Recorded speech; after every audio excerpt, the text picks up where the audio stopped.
Welcome to the Everyday Journal Club. I'm Hope, a biologist with 15 years of research experience, now fortunate to be working in a Nobel Prize winning lab. This channel has three main goals. One, to help you stay effortlessly updated on the latest scientific breakthroughs. No paywalls, no jargon overload.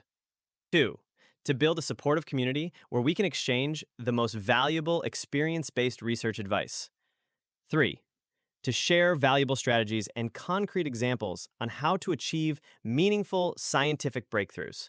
Once we reach 1,000 subscribers, I'll begin releasing content focused on the third goal. Let's go!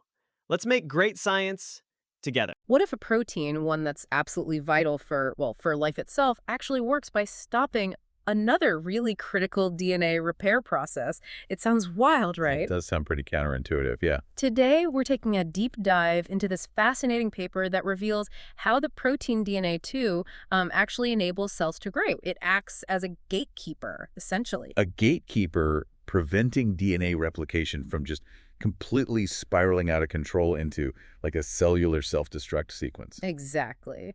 And this discovery, it's not just some cool science fact, it's a potential game changer for understanding diseases like primordial dwarfism and maybe even designing new cancer therapies. Welcome to the deep dive. We unpack complex science, give you the clearest insights from the latest research. We've gone through your sources on this topic, pulled out the crucial bits for a fresh look. And our mission today really is to explore how this one protein, DNA2, sits right at this critical crossroads. Yeah, influencing whether a cell, faithfully copies its DNA and divides, or if it just hits a brick wall and permanently shuts down. We'll try to connect the dots, starting from some foundational work in yeast all the way to human disease, really highlighting this core mechanism. It's a truly elegant piece of research, I think. It really reframes how we think about DNA too. Totally. Instead of just being a straightforward, fix-it enzyme, DNA2 comes out looking more like a master controller, making sure everything stays in balance. Right. And to really get why it's so important, we kind of need to step back and think about the huge challenge cells face every single time they need to divide. Oh, absolutely. Copying the entire genome, which happens during the S phase of the cell cycle. Billions of base pairs in humans, right? Has Yeah. to be perfect. Pretty much perfect, yeah. Yeah. Because even small mistakes can have really severe consequences down the line. And during this massive copying job, the machines doing the work, the DNA replication forks, they often run into trouble. We do. Constantly. They hit obstacles like tricky DNA sequences that are hard to copy, or maybe areas where the DNA is already damaged. And when one of these replication forks stalls, that's bad news for the cell. Very bad news. It's a dangerous moment, poses a real threat to the integrity of the cell's genetic blueprint. But cells have ways to deal with this, right? Repair mechanism. Oh, definitely. Yeah. They have sophisticated systems. One of the most vital is called homologous recombination, or HoRReR. HoRReR. It's this amazing pathway cells use to stabilize those stalled forks and, crucially, restart them, sort of patching things up so replication can get going again. Sounds essential. But you mentioned a catch earlier. Yes, exactly. Here's where it gets interesting. HoRReR is definitely essential, but it's also a bit of a double-edged sword. How so? Well, if HoRReR becomes overactive, if there's too much of it, it can actually lead to weird DNA structures, Yeah. dangerous connections between DNA strands, Uh-huh. and ultimately, it can trigger these cellular checkpoints that just slam the brakes on cell division, halt proliferation completely. So it's a rescue system, but one that needs to be kept on a tight leash. Precisely. Too much of a good thing can be disastrous. And this is where DNA2 comes into the picture. This is where DNA2 steps in. Yeah. Yeah. It's been a bit of a puzzle for a while. We know it's a nucleus helicase. Meaning it can cut DNA and also unwind it. Right. A kind of multi-tool for genome maintenance. And we've known for ages it's absolutely essential for cells to divide and grow in yeast, in humans, everywhere. But why it's essential has been the tricky part. Exactly. The precise reason why losing it is lethal, well, that's remained elusive. There were older ideas, maybe it's processing Okazaki fragments. Those short bits on the lagging strand during replication. Right. Or maybe just generally helping recover stalled forks. But this new paper, it offers a much clearer and honestly a more surprising explanation. And a key part of that explanation involves something called HoRReR. Sounds dramatic. Oh, I did. It does. It stands for homologous recombination-restarted replication. Okay, HoRReR. It's a specific pathway for rescuing stalled replication forks when the normal restart mechanisms just aren't working. A backup plan. Kind of a backup, yeah. It involves forming this distinct DNA structure, sometimes called a chicken foot, and using a protein called RAD51 to invade the sister DNA strand and kick off new synthesis. But it's not the preferred method. Definitely not. The crucial thing about HoRReR is that while it can get the job done, it's inherently unstable and prone to making errors. It's often a last resort. So if it's not carefully controlled... It can lead to mutations, genomic instability, basically chaos. It needs very tight control. Okay, a powerful but risky pathway, and the researchers first got clues about DNA2's role here by looking at yeast. That's right. Fission yeast, Schizosaccharomyces palmbi, are great for this kind of foundational work. They set up a clever system using a specific replication barrier called RTS1. Designed to trigger HoRReR. Exactly. It forces HoRReR to happen at a specific spot so they could watch it unfold really clearly. And what happened when they messed with DNA2 in this yeast system? Well, they use a specific mutant version, DNA2, where the helicase part of the protein wasn't working properly. And the result was striking. A huge, like 10-fold increase in HoRReR events compared to normal cells. Wow, 10 times more. That's a massive signal. It really is. It was the first clear sign that DN2 was somehow involved in restricting this HoRReR pathway, acting as a brake. So DN2 normally keeps HoRReR in check. But what happened in those yeast cells when HoRReR went up tenfold? What were the consequences? This is where it gets really cool. They found that if they then inhibited other proteins needed for that HoRReR-specific DNA synthesis, like a part of DNA polymerase delta called CDC27, Okay. it dramatically reduced the HoRReR events, as you'd expect. But remarkably, it also rescued the problems the DN2 mutant cells were having. The checkpoint activation, the inability to survive. It fixed them. Whoa. So inhibiting the downstream effects of HoRReR fixed the problems caused by lacking DN2. Exactly. That was the key insight from yeast. DN2's essential job is to restrict HoRReR, basically stopping the cell from shooting itself in the foot with too much risky repair. It's a regulator. That's a really powerful finding from the yeast model. So building on that, the researchers moved to human cells. Figure 1 in the paper shows some pretty immediate and dramatic effects of losing human DNA too. How did they study that so precisely? They used a really clever technique in human RPE1 cells. They tagged the DNA2 protein with something called a double degron tag. Degron, like for degradation. Exactly. Think of it like a super fast, controllable self-destruct switch for the protein. This tag, using systems called made and smash, lets them get rid of almost all the DNA2 protein incredibly quickly within about 4 hours just by adding a specific chemical cocktail. So they could see the immediate effects of DNA2 disappearing, not slow, cumulative stuff. Precisely. It avoids confounding factors. And what happened? What was the immediate effect in human cells? The results were really stark. As soon as DNA2 was degraded, the cells completely lost their ability to form colonies. They just stopped proliferating. Full stop. An immediate halt to growth. But could they still copy their DNA, or did everything just grind to a halt? That's the interesting part. They could still copy their DNA. Flow cytometry showed the cells went through S phase, synthesized DNA, but then they got stuck. Stuck where? They accumulated with 4N DNA content. That means they doubled their DNA, ready for division, entered the G2 phase, but just couldn't progress into mitosis, the actual splitting stage. And they figured out why they were stuck. Which alarm bell was ringing? Yeah, they tested inhibitors, blocking ATR, that's a major checkpoint kinase, that senses replication stress and actually let the cells divide again. So ATR was the one holding them back. Exactly. But inhibiting ATM, which usually responds to double-strand DNA breaks, didn't help. So the signal wasn't broken DNA, it was replication stress sensed by ATR. And live cell imaging confirmed this. They just couldn't divide without DNA2. Absolutely confirmed it. They watched individual cells. A newborn daughter cell, if it lacked DNA2, invariably failed to complete even one more division. It just sat there. But adding the ATR inhibitor let it divide. Yep, adding the ATR inhibitor rescued that block too. So Figure 1's main message is pretty clear. DNA2 is essential, not necessarily for the bulk replication itself, but to prevent this immediate ATR-driven stop signal that prevents cell division. Okay, so DNA2 prevents this ATR-mediated halt. But what is the underlying problem at the DNA level that ATR is sensing? Figure 2 looked into that, right? Using markers like gamma H2AX. Right. Gamma H2AX is a common marker for DNA damage or stress. And in cells without DNA2, they saw a big increase in these gamma H2AX signals, these foci, particularly in late S phase and G2. And these signals stuck around. They did. They persisted, unlike in control cells where they normally get resolved pretty quickly. It pointed to a serious, lingering DNA problem. Now, what about that older idea, the Okazaki fragment processing? Did this study find any evidence for that being the main issue in human cells?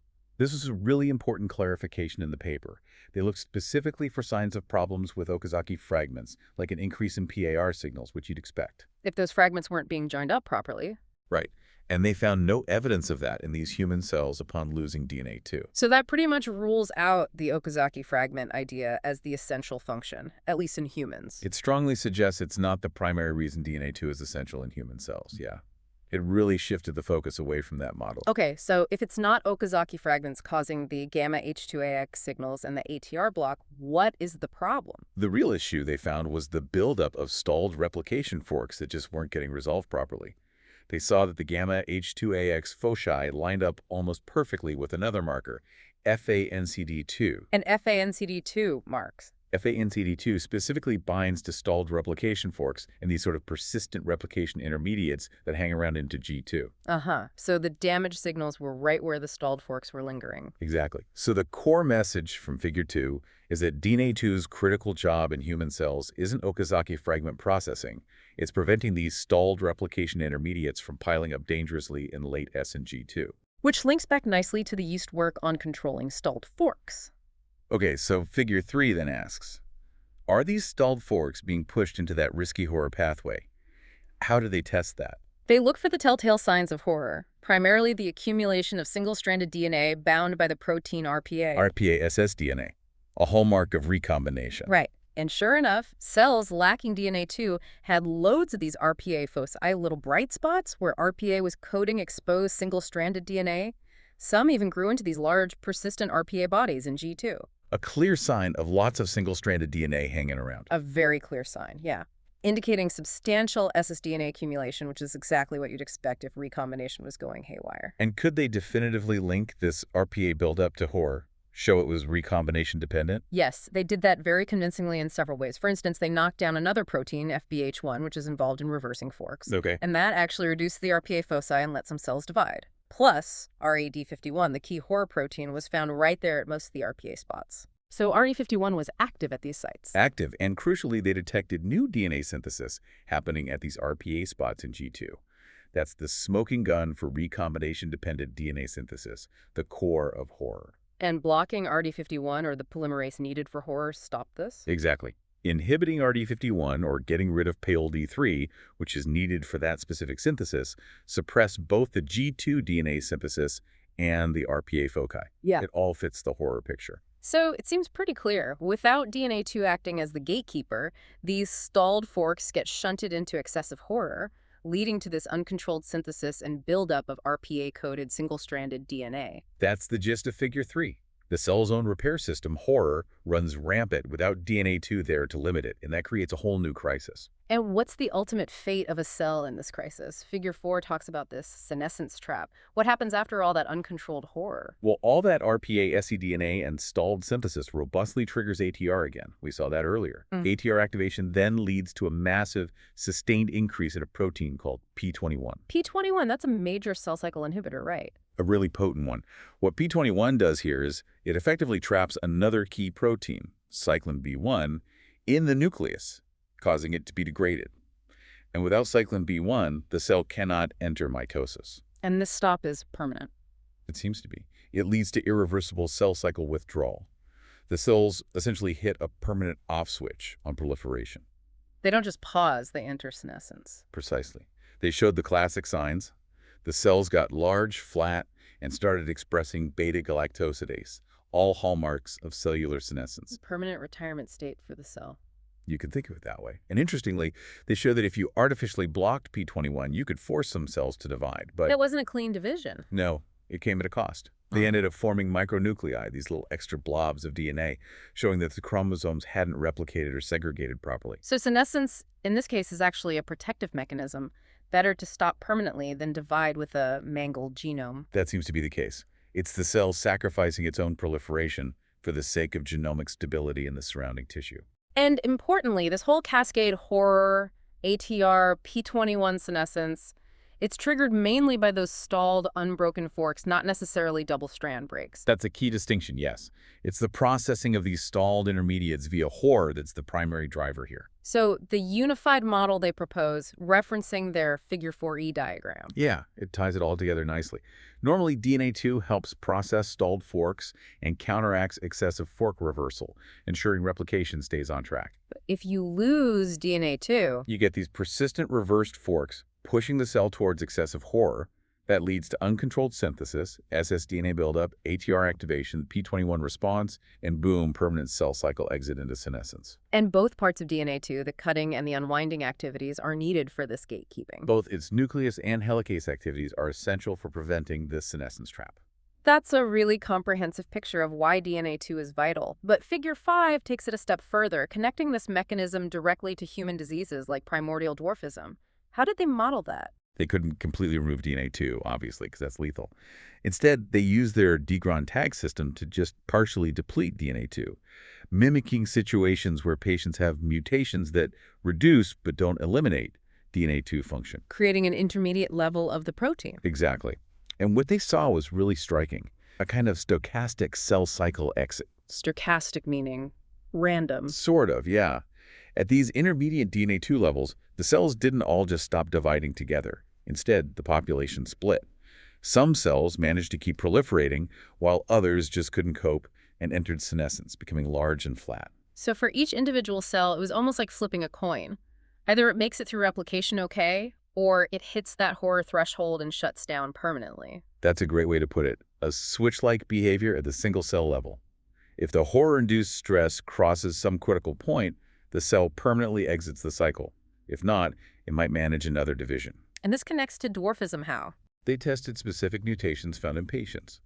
One mutation, T655A, linked to Seckel syndrome. A type of primordial dwarfism causes partial loss of function. And cells with this mutation showed exactly that stochastic switch-like behavior. Wow. Whereas another mutation, L48P, from Rothman-Thompson syndrome, seemed to cause a complete loss of function and couldn't rescue the cells at all. So this cellular behavior directly mirrors the disease severity. It provides a really compelling molecular explanation, this dichotomy in cell fate, where some cells proliferate but others randomly drop out into senescence, leads to an overall reduced number of cells' hypocellularity. And fewer cells means restricted growth. Exactly. It provides a molecular rationale for the severe growth restriction seen in patients with these DNA2 mutations. It's a clear link from the pathway defect to the organismal phenotype. Okay, let's pull back for the big picture then. This paper really feels like it shifts our perspective on DNA2 quite fundamentally. What's the core innovation here? I think the biggest innovation is reframing DNA2. We used to think of it mostly as, an essential nucleus, maybe just cleaning up DNA ends or something. Yeah, repair worker. Yeah, a worker bee. But this paper flips that view. It shows DNA2 acting as a crucial gatekeeper, a negative regulator of a repair process, HoRReR, that's actually beneficial in moderation. So it's not just doing repair, it's controlling the repair, keeping it in a safe zone. Precisely, it's managing the balance, preventing a potentially helpful process from becoming destructive. That's a major shift in how we think about these essential genome maintenance proteins. It's about regulation, not just action. And the implications for disease seem huge. They really are. For primordial dwarfism, as we discussed, it provides this clear molecular model linking the DNA2 defect to hypocellularity and growth failure. It's a real aha moment for those conditions. And for cancer. That's potentially even more impactful. Many cancer cells are under constant replication stress. They often rely heavily on pathways like HRR to survive. And crucially, many cancers actually have high levels of DNA2. Oh, interesting. So they might be depending on DNA2 to manage their stressed replication. That's the idea. Which means inhibiting DNA2 could be a really powerful anti-cancer strategy. How would that work? Well, in cancer cells that already have defects in their checkpoint systems, blocking DNA2 might push them over the edge, leading to catastrophic DNA damage during mitosis. Killing them directly. Potentially. And even in cancer cells with intact checkpoints, inhibiting DNA2 could force them into that permanent senescence trap we talked about, effectively stopping tumor growth. Or it could make them much more sensitive to other therapies. So targeting DNA2 could be a way to exploit a vulnerability in cancer cells. It looks like a very promising avenue, yes. And this principle that safe replication requires keeping repair pathways like HoRReR in check that might apply more broadly, Yeah. beyond just DNA2. Absolutely. This study suggests a broader paradigm. Safe replication requires capping HoRReR restart. It's likely that cells have other mechanisms, other proteins, acting as gatekeepers for different potentially dangerous repair or signaling pathways. So it opens up a whole new area of looking for these limit-setting enzymes. Exactly. How do cells ensure powerful processes stay within safe boundaries? The fundamental question. That's a really fascinating way to think about cellular control. So thinking about where this goes next, what new questions does this research spark for you, the listener, digging into this field? Well, for me, it immediately brings up questions about the specifics. Like, who are DNA2's partners right there at the stalled fork? How exactly does it physically block HoRReR from going too far? There's a lot of molecular detail still to uncover. Mapping out the precise interactions. Right. And then as we just touched on, what other proteins act as these critical limiters or gatekeepers for other essential but dangerous cellular processes? Are there similar mechanisms controlling other repair pathways, or maybe even things like inflammation or apoptosis? It feels like this work is just cracking open the door to understanding this layer of regulation. I think so. Understanding how cells maintain this delicate balance between repair and self-destruction, between growth and stability. It's fundamental. So wrapping this up, what's a key takeaway for you, the learner, after this deep dive? It seems like it's about appreciating complexity, right? Definitely. It shows that sometimes the most vital players in our cells aren't just doing one simple job. They're managers, balancing acts, acting as crucial regulators. Yeah, preventing well-meaning processes like HoRReR repair from accidentally causing chaos. DNA2 isn't just a tool, it's the traffic controller. A traffic controller for one of the cell's most powerful, but also most dangerous emergency response systems. Which really makes you wonder, doesn't it? How many other proteins that we label as essential are quietly playing these gatekeeper roles, preventing types of cellular chaos we haven't even fully recognized yet? It's a great question. The more we understand these intricate controls, these checks and balances that life has evolved. The closer we get to finding new ways to intervene when things go wrong, like in disease, and maybe just understanding the fundamental principles of life itself. Absolutely. Keep digging, keep exploring, and definitely keep asking those big questions.